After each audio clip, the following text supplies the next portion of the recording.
Allahu Ekber.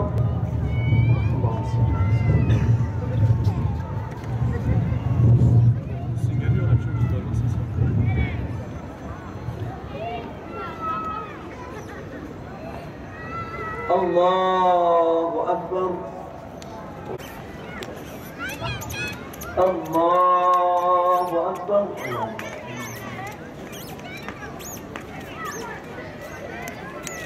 Selamun Aleyküm ve Rahmetullah. Selamun Aleyküm ve Rahmetullah. İsrail laftan anlamaz. İsrail ancak güçten anlar.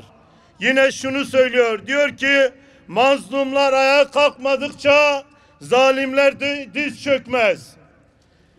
Çok kıymetli misafirlerimiz, çok kıymetli mücahit kardeşlerimiz. Yine Aliya İzzet Begoviç şu cümleyi kullanıyor. Diyor ki her şey bittiğinde hatırlayacağımız şey düşmanlarımızın sözleri değil, dostlarımızın sessizliği bizi üzecektir.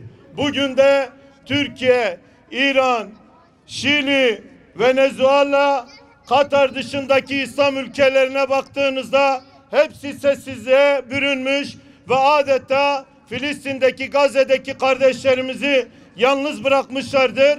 Bu yüzden yarın Gazze'deki kardeşlerimiz bütün Müslümanları Allah'a şikayet ettiğinde işte bizler de kendi üzerimize düşen görevleri yerine getiremezsek o zaman yarın ahirette bunun hesabını vereceğiz. Bu duygu ve düşüncelerle Rabbim yapacağınız hayırlardan dolayı maddi, manevi ve dualarınızla hepinizden Allah razı olsun. Hepinizi Allah'a emanet ediyorum. Düşman mutfağımıza girmiştir. Düşman yatak odamıza girmiştir. Çocuklarımızı katlediyor. Hanımlarımızı kirletiyor. Bedenlerimizi paramparça ediyor. Hala uyanmayacak mıyız? Hala el bebek, gül bebek rahat bir yuvada, rahat bir yatakta yatıp sabah kalkıp sadece namaz etmekle mi geçecek bu hayat? Allah Celle Celaluhu böyle bir hayatı bizden kabul edecek mi? Sözü uzatmaya hiç gerek yoktur. Hepiniz bunları biliyorsunuz. Yalnız bunu aşmamız lazım. Bugün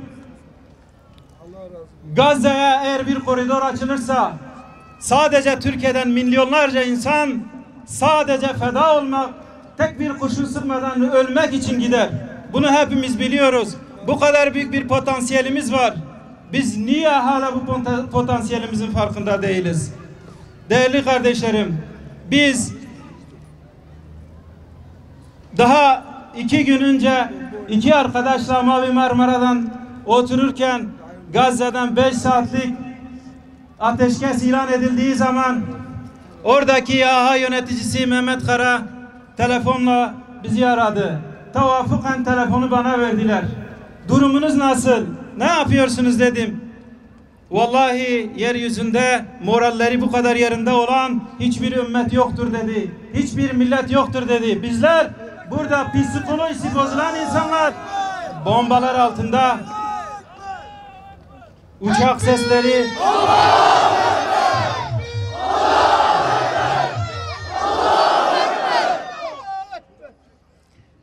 onların moralleri o kadar yüksek, bizim morallerimiz yüksek değil.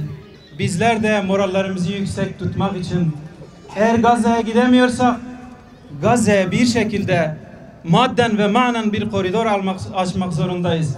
Bunun için sözü uzatmadan şu 4 şeyi siz kardeşlerime, başta nefsime olmak üzere tavsiye edeceğim inşallah.